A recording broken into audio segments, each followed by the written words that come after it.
আসসালামু আলাইকুম। আমন্ত্রণ আজকের সংবাদে।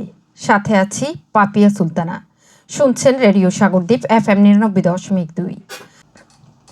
আজ বৃহস্পতিবার 27 নভেম্বর 2025 খ্রিস্টাব্দ, 12 অগ্রহায়ণ 1432 বঙ্গাব্দ, 5 জমাদি উসানি 1447 হিজরি।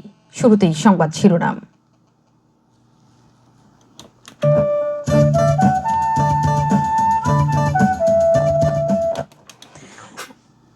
নোয়াখালীর বিচ্ছিন্ন হাতিয়া দ্বীপে নদী পারাপারে চালু হচ্ছে বহু প্রতীক্ষিত ফেরি সহায়তা।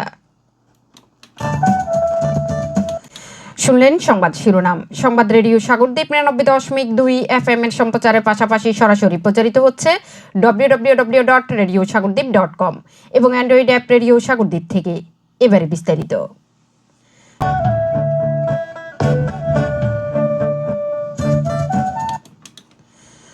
নোয়াখালীর বিচ্ছিন্ন দ্বীপ উপজেলা হাতিয়ায় বহু প্রতীক্ষিত ফেরি সার্ভিস চালুর উদ্যোগ নতুন সম্ভাবনার দুয়ার খুলে দিচ্ছে।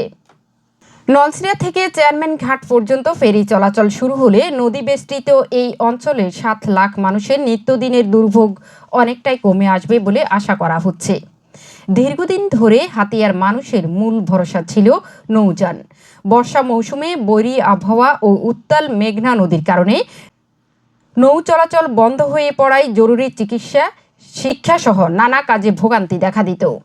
ঝুঁকিপূর্ণ এই যোগাযোগ ব্যবস্থা স্থানীয়দের জীবনযাপন, ব্যবসা বাণিজ্য এবং নিরাপত্তাকে অনেক সময়ই অনিশ্চয়তার মুখে ফেলত।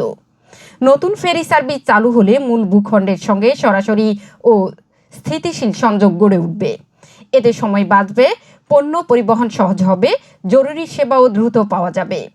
স্থানীয়দের আশা, দীর্ঘদিনের নাগরিক সমস্যার অবসান ঘটিয়ে উন্নয়ন ও অর্থনৈতিক কর্মকাণ্ডে গতি আনবে এই উদ্যোগ।